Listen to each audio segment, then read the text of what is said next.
Next time, you listen attentively and you make sure you bring back what she asked you to get.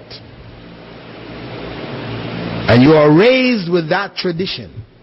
Now you have memory at a stage which we cannot imagine. So now you do that same experiment in a class of people from an oral culture, and that first story which is said to the other person will end up in the end. Maybe if one word or here is slightly changed, but the meaning exactly the same. They don't lose it, because their minds have been trained as the people of a written culture. Their minds have not been changed. And this is why, for example, you'll see professors who come out of Egypt, places like this, where it is standard for you to memorize the Quran, to memorize the 1,000 lines of poetry of Alfiya, which Ibn Malik, which teaches you all the grammar rules in 1,000 lines of poetry, and you memorize, the Alfiya of Al-Iraqi, all of the rules of hadith science are all put in 1,000 lines of poetry. You have 1,000 for this and 1,000 for that. They're growing up memorizing this stuff. They go into school, of course they're studying in other areas, maybe they go into science or whatever. They come over to America, they get their PhDs, whatever, and you see the difference between the American professor. When he comes, he's going to teach, he's got all his notes there, he's flipping through his notes, and the Egyptian professor, he comes and he's just giving you the lecture. No books, no papers. It's all in his head. It's amazing. You say, wow, this guy really knows his stuff. Now, that's the difference, because he has been trained in that tradition. This is the difference. I know it myself personally. I used to, when I studied in Medina, most of my professors were Egyptians. The professor which we had for tafsir, this man was an encyclopedia, a walking encyclopedia. He didn't bring a single piece of paper to class. And he would run down from the Quran, he would take this verse and he'd break it down and give all the explanations of Tabari and Ibn Kathir and everybody else. And we would have the books there, look and say, wow, man, this guy is just right on it, And if we ask him something in grammar, he would quote the lines from Alfiya and break it down for us. No matter what subject you came to him with, This is a whole another level of memory, right? So that experiment, which was done to ridicule oral culture, is false. It is used out of context, and it doesn't prove anything beyond the fact that in a written culture you can't rely on orally transmitted information. That's all it proves. That's all it proves, right? Anyway, so Prophet Muhammad ﷺ reciting Baqarah in Salah among his companions, they heard him recite it once or twice, and they had it. And they were reciting Baqarah in their Salah. So reciting Quran in Salah was a means of teaching his companions Quran. And this is why in Islam, when we are choosing the Imam, right? Tradition says if we got to make the Imam, we choose the Sheikh, the one with the biggest beard, the oldest. He's the one we choose to lead us in prayer. But that's not what Islam says. That's what tradition might say. Islam says it's the one who knows the most Quran. As one of the companions said, after he had stayed with the Prophet ﷺ and studied, he had memorized all of Baqarah. He came back to his tribe, and he in a group, they informed the tribe that the Prophet ﷺ said, the one who leads you in prayer should be the one who knows the most Quran. And he said, when they looked around, it turned out that I knew the most Quran. And I was only around 6 years old at the time. So I led the tribe from that point onward. That is the Sunnah. Today, if we gather together and somebody says, hey, we got a little kid here, 6 years old, let him lead the prayer. What? We got the Sheikh here, No. The one who knows, memorized the most Quran is the one who leads the Salah. And that is the correct priority. Why? Why do we give priority of him over the Sheikh? the older person, etc. Why? Because it is better that we have that kid, because the sheikh, of course, he is more pious, he's practicing the deen, and all of this other things of purity and piety is all there. The little kid, he's a naughty little kid anyway normally, right? You get him out of the prayer, he's naughty. But he knows his Quran. We still favor him over the sheikh. Why? Because it is better to have him recite the Quran for us, so we are exposed to as much of the Quran as possible, than to have the sheikh, he's an old man, whatever, all he knows is Qul Huwallahu Ahad. So every salah is Qul Huwallahu Ahad, He may be pious, but it is not improving our exposure to the Quran, because the idea is we want to hear as much of Allah's word as possible. So we put the kid up front, even though he's naughty, he knows the most Quran, let him lead the salah. This is the correct, and this is the principle behind it, right? So Prophet Muhammad ﷺ in his prayers, he used to recite, chunks from the different parts of the Quran, and the Sahaba used to memorize it. Also, everyone who accepted Islam was taught portions of the Quran which was necessary for them to establish their salah. You needed to know something of the Quran to make salah. Of course, I should mention here that if a person doesn't know any of the Quran, what do you do? What do you do? If they haven't learned Surah Al-Fatiha, what do you do? Tasbih. Prophet Muhammad ﷺ, one occasion, one of the Bedouins came to him and told him, hey, I can't memorize this thing. Surah Al-Fatiha. I couldn't memorize Surah Al-Fatiha. So the Prophet ﷺ told him to say in his prayer, Subhanallah, walhamdulillah, wa la ilaha illallah, wallahu akbar. This is what we are supposed to teach people when they first come in.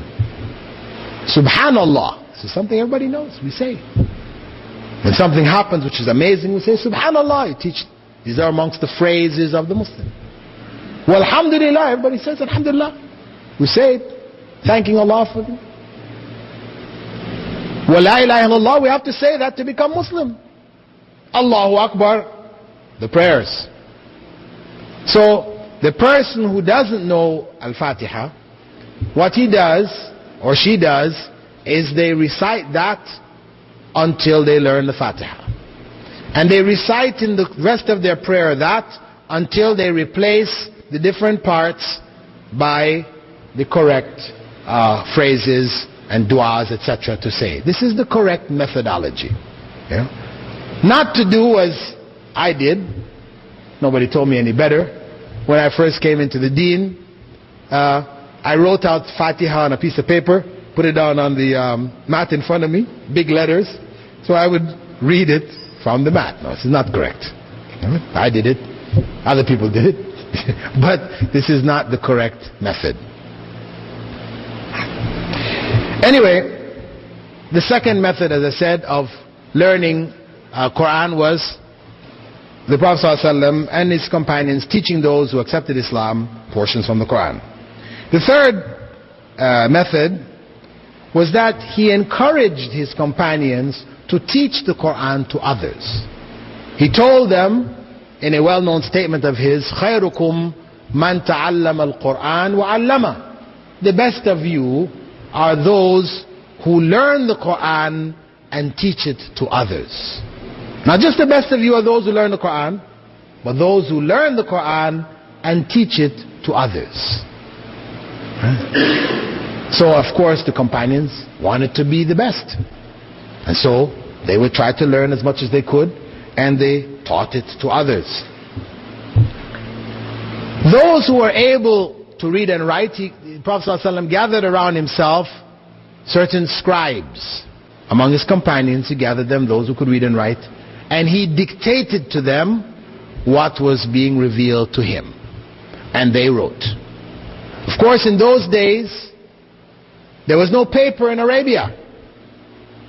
In China, yes, it had been discovered in China, but it didn't reach Arabia.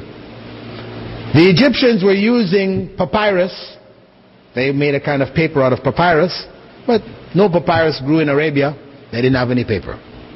So they wrote on whatever materials they could find. They wrote on stones. But when they say they wrote on stones, we should have a clear picture of that in our mind.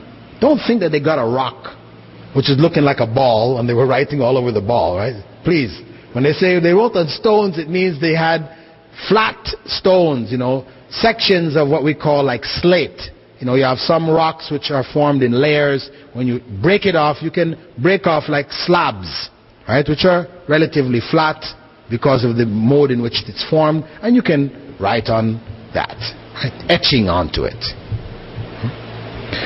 Or they wrote on the boughs of palm trees, right? Some people call it palm leaves. They weren't writing on the leaves. The bough, where the branch meets the trunk, that section there is wide. If you break it off and you etch in it, just as a tree, trees that are young, if you make any kind of markings in it, like with a nail or a knife, whatever, that remains virtually the life of the tree. It oxidizes and remains fixed. So they would write on the boughs of the palm tree.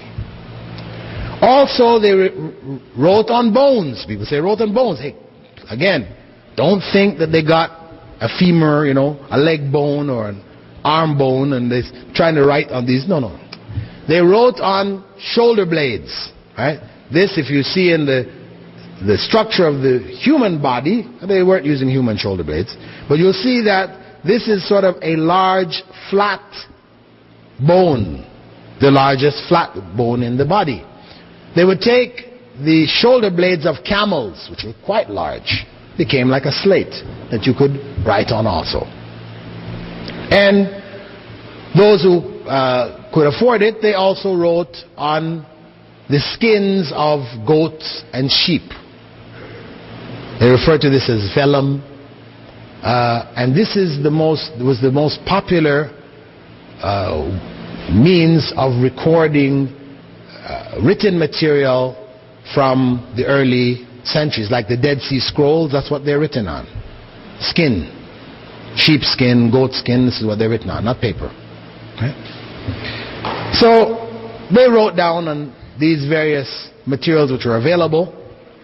And when the Prophet ﷺ died, by the time he died, the Quran was not written down in a single text. It was not in a single text. And only a handful of his companions, some say 8, some 7, some say different numbers, had memorized the whole Quran in its entirety.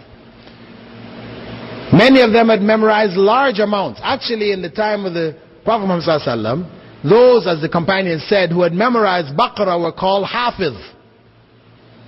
Today, Hafiz means you have memorized the whole Quran. In those days, you memorized Surah Al-Baqarah, you're called Hafiz.